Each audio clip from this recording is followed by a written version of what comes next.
Assalamualaikum. So today I'm going to solve some other examples of epsilon delta definition for limit. क्योंकि question number 33 से 37 तक थोड़े से different थे, तो उसमें क्या डिफरेंट है वो हम देखेंगे. तो this is the part 2 of examples of epsilon delta definition for limit. 33 question में verify that the another possible choice of delta for showing that this one in example 4 is delta is equal to minimum of 2 या epsilon upon 8. उसमें जो था, जो example 4 में था, वो 1 और epsilon upon 7 था. मिनिमम देखना था. अच्छा, यहाँ पर 2 है, हमें गिवन है. ठीक है, 2 और epsilon upon 8 के लिए हमें वेरीफाई करना है. तो देख लेते हैं. ठीक है, इसमें हमें करना क्या है, वही सारा काम है जो पार्ट 1 में मैंने आपको बताया था कि इस तरीके से सॉल्व करते हैं. कि मतलब डेफिनेशन के अकॉर्डिंग हमारे पास जो डेफिनेशन होती है वो क्या होती है, x माइनस ए लेस देन डेल्टा है अगर इसका डिस्टेंस, तो एफ एक्स और एल मतलब लिमिट का जो डिस्टेंस होगा वो छोटा होना चाहिए एप्सिलॉन से. तो हमारे पास x माइनस 3 है. ठीक है, ये हमारा a है, ये हमारा a है, ये हमारा एफ एक्स है और ये हमारा l है विच इज़ लिमिट. ठीक है, हम पुट कर देंगे और इक्वेशन 1 बना दिए नहीं आपने. ठीक है, वही सारा काम हो रहा है जो पहले डिस्कस किया था मैंने. ठीक है, फिर डेफिनेशन के अकॉर्डिंग ये लेके चलेंगे. हमारे पास ये आ जाएगा. फिर ए स्क्वायर माइनस बी स्क्वायर के फॉर्मूले को खोल दोगे तो आपके पास ये आ जाएगा. ठीक है, इनइक्वालिटी ट्रायंगुलर इनइक्वालिटी के तहत आपके पास एब्सलूट आप इस तरीके से प्रोडक्ट फॉर्म में अलग कर सकते हो. ओके, तो यहाँ पर हम फंस जाते हैं. कैसे? x माइनस 3 के लिए तो आपको डेल्टा मिल जाएगा, आप इसको डेल्टा पुट कर दोगे. बट x प्लस 3 के लिए क्या करोगे? क्योंकि आपको जो है वो डेल्टा की जो वैल्यू चाहिए होती है वो एप्सिलॉन के फॉर्म में चाहिए होती है या कोई नंबर, लेकिन आपको जो है वो मतलब वेरिएबल नहीं चाहिए होता उसके अंदर, कोई एक्स वैक्स नहीं चाहिए होता आपके अंदर. ये लाइन मैंने लिख भी दी है. तो इसलिए आप क्या करोगे, इसकी भी वैल्यू निकालोगे. इसके लिए आप क्या करोगे, आप यूज़ करोगे इस फर्स्ट इक्वेशन को. ठीक है, अब तक का काम हमारा सारा वही था जो मैंने आपको फर्स्ट वीडियो में बताया था एप्सिलॉन डेल्टा वाली. अब हम क्या कर रहे हैं, हम इक्वेशन 1 के अंदर डेल्टा को सपोज कर लेते हैं कुछ. हम वैसे 1 भी यूजुअली हम 1 लेते हैं, लेकिन यहाँ पर क्योंकि हमें गिवन है, मतलब कि हमें बोला हुआ है कि 2 के लिए बताओ, तो हम 2 लेते हैं. ठीक है, अच्छा, अब इक्वेशन 1 जो है वो हमारी बन जाएगी, बस डेल्टा को पुट कर दो तो 2 बन जाएगी. अच्छा, अब इसको खोल दो. ठीक है, एब्सोल्यूट वैल्यू आपको पता है, एक बार प्लस में होगी, एक बार माइनस में होगी. प्लस में होगी तो ये सिंपली हो जाएगा, माइनस 3 उधर चला जाएगा विच इज़ दिस. ठीक है, माइनस में जो होगी उसमें ये करना है कि पहले तो ये टर्म बनेगी, फिर माइनस जब उधर जाएगा ना तो इनइक्वालिटी चेंज होगी. ठीक है, ये ध्यान रखना है आपने, इनइक्वालिटी चेंज हो जाती है माइनस के इधर उधर होने से. ठीक है, फिर वही काम करो सारा. अच्छा, अब आपके पास आ गया x लेस देन 5 और x बड़ा देन 1. ठीक है, अब आपने रियल लाइन पे आप इंटरवल इसको बना दो. x से छोटा, x जो है वो छोटा है 5 से, तो 5 से छोटा ये मैंने पिंक लाइन बनाई हुई है, ऑरेंज लाइन बनाई हुई है सॉरी, और ये x ग्रेटर देन 1 जो है वो ये ग्रीन लाइन बनेगी. ठीक है, जो कॉमन चीज़ आ रही है वो हमारा इंटरवल है. ठीक है, कॉमन चीज़ है हमारी 1 से 5 तक हमारा x है. अब देखें, अब 1 से 5 तक हम है, तो हमारा काम इस इंटरवल से नहीं है, इस इंटरवल से फ़िलहाल नहीं है. हमारा काम इससे है, x लेस देन 5 से है. क्योंकि हमें जो इनइक्वालिटी चाहिए वो x प्लस 3 है और हमें इस फॉर्म में चाहिए होता है ना, मतलब लेस देन चाहिए होता है. तो इसलिए हमारा काम इस इनइक्वालिटी से है. हम क्या करेंगे कि हम दोनों जगह प्लस 3 करवा देंगे.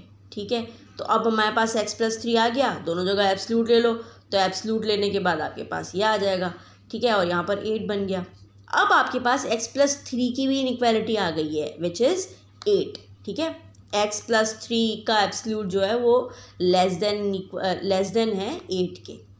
ठीक है, तो इसको इक्वेशन 3 का नाम दे दो. अब इक्वेशन 3 भी है आपके पास और इक्वेशन 1 भी है आपके पास, और इक्वेशन 2 के अंदर आपको इन दोनों को पुट कर देना है.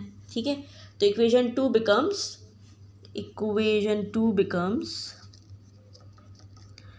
2 becomes this, मतलब कि यहाँ पर थे ना हम, इज इक्वल टू था x माइनस 3, x प्लस 3 था, x माइनस 3 की जगह डेल्टा आ जाएगा, ठीक है, लेस देन डेल्टा, और ये x प्लस 3 जो है वो लेस देन 8 आ जाएगा, ऐसा ही है, ठीक है।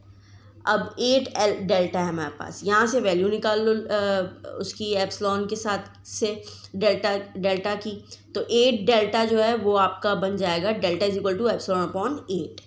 तो यहाँ पर हम पुट कर देंगे डेल्टा की वैल्यू 8 का 8, ठीक है, 8 से 8 कैंसिल हो जाएगा, एप्सिलॉन आ गया, हमारा वेरीफाई हो गई डेफिनेशन, और हमारे पास ये भी वेरीफाई हो गया कि डेल्टा की वैल्यू एप्सिलॉन अपॉन 8 है, जो कि ये लोग वेरिफिकेशन मांग रहे थे, ठीक है। तो दिस इज़ वेरीफाइड, ये करना था आपने। अच्छा, क्वेश्चन नंबर 36 भी इसी तरीके से होगा। देखें, क्वेश्चन नंबर 36 जो था वो ये था, ठीक है, limit x approaches to 2, 1/x is equal to half, ठीक है। तो आपने यही कर लेना है जो आप डेफिनेशन अप्लाई करते हो, x minus 2 less than delta, और फिर जो है वो, अच्छा ये काम जो है ना मैंने पहले कर लिया है, ये काम पहले होना चाहिए, ठीक है। तो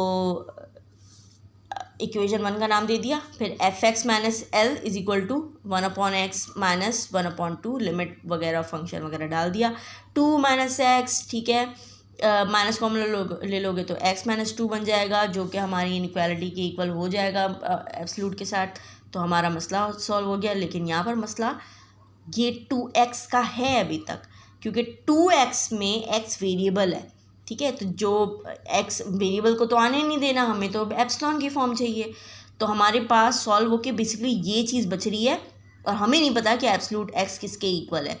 तो इसलिए हम ये करेंगे, इसको करने से पहले मैंने असल में ये काम इसलिए कर लिया था क्योंकि मुझे आइडिया था कि क्या आएगा, इसलिए मैंने ये काम बाद में किया। लेकिन खैर, आप लोग पहले ये काम करोगे, इसको इक्वेशन 2 का नाम दे देना, ठीक है, और फिर बाद में इसको कंटिन्यू करना।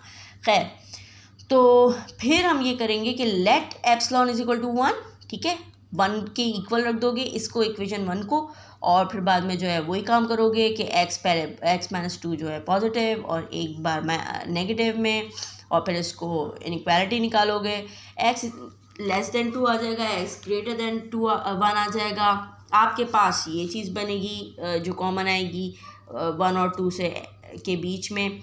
तो हमारे पास x 1 लेस देन x है और x लेस देन 2 है। हमें काम किस चीज़ से, हमें एब्सोल्यूट x चाहिए, 1/x एब्सोल्यूट x चाहिए हमें, ठीक है, और लेस देन करके चाहिए, ठीक है, मतलब कि इस फॉर्म में चाहिए ना, तो इसलिए हम ये वाली इनक्वालिटी पर फोकस रहेंगे। हमें हमारे लिए ये कोई ये किसी काम की नहीं है, ठीक है। हाँ, अगर ऊपर की वैल्यू चाहिए होती है, मतलब कि देखिए ना, नीचे चाहिए हमें 1/ एब्सोल्यूट x चाहिए। अगर हमें 1 मतलब कि 1/ नहीं चाहिए होता, सिर्फ एब्सोल्यूट x चाहिए होता, तो हम ये लेते, x लेस देन 2 वाली इनइक्वालिटी को सॉल्व करते हैं, ठीक है। तो फिलहाल हमें ये चाहिए, तो हमने ये काम कर दिया, रेसिप्रोकल किया, और फिर हमें ये मिल गई, इक्वेशन 2 बन गई, ठीक है। अब इक्वेशन 2 को और इक्वेशन 1 को इक्वेशन 3 में पुट कर दो, इसको 3 बना दो यार, ठीक है, 3 में पुट कर दोगे तो आपके पास ऊपर डेल्टा आ जाएगा, नीचे 1 आ जाएगा, क्योंकि ये 1 है, और फिर बाद में वही काम करोगे जो पहले करते आए हो, 2 एप्सिलॉन रख दोगे, 2 से 2 कैंसिल, एप्सिलॉन आ गया, और आपके पास डेल्टा की जो वैल्यू आएगी वो आएगी 2 एप्सिलॉन, ठीक है। क्वेश्चन नंबर 37 में आपको ये थोड़ा सा डिफरेंट है, वो इसलिए क्योंकि यहाँ पर है ना a है, तो आप जब अज्यूम कर रहे होगे ना, तो a लेना या फिर हाफ a, मतलब कुछ भी लेना, a की फॉर्म में लेना, ठीक है, क्योंकि यहाँ पर कोई नंबर नहीं है, कांस्टेंट है ना, जो कांस्टेंट है वो a ही है, तो a की फॉर्म में लेना, 1/4 a ले लेना, बेशक मैंने सिर्फ a ही ले लिया है, ठीक है। अच्छा, f(x माइनस एल जो है वो हम पुट करेंगे, फिर रैशनलाइज करेंगे, तो हमारे पास ये चीज़ आ जाएगी। x माइनस ए के लिए तो आपके पास डेल्टा है, तो कोई फिक्र की बात नहीं है, लेकिन नीचे ये जो मसला है वो बेसिकली मसला है रूट x का। Root x plus root a को एब्सोल्यूट में लिखो या फिर एब्सोल्यूट बगैर लिखो, दोनों पॉजिटिव आंसर देते हैं, तो इसलिए दोनों इक्वल है, ठीक है, आप ऐसे भी लिख सकते थे। अच्छा, अब क्या करोगे, एब्सोल्यूट बेसिकली आपको ये इसके लिए मसला है आपका, आपके पास इक्वेशन 2 का नाम दे देना है इसको। तो आप डेल्टा इज इक्वल टू ए रख दिया, वही काम करोगे सारा। और फिर बाद में आपको बेसिकली 1/√x प्लस √a चाहिए, तो फिर आप ये वाली इनइक्वालिटी उठाओगे, ठीक है। इसको सॉल्व करोगे, उसको फिर रेसिप्रोकल करोगे, you will get 1/√a and then put the value in equation 2 और फिर सॉल्व करो वैसे ही जैसे करते आए हो। That's it, thank you.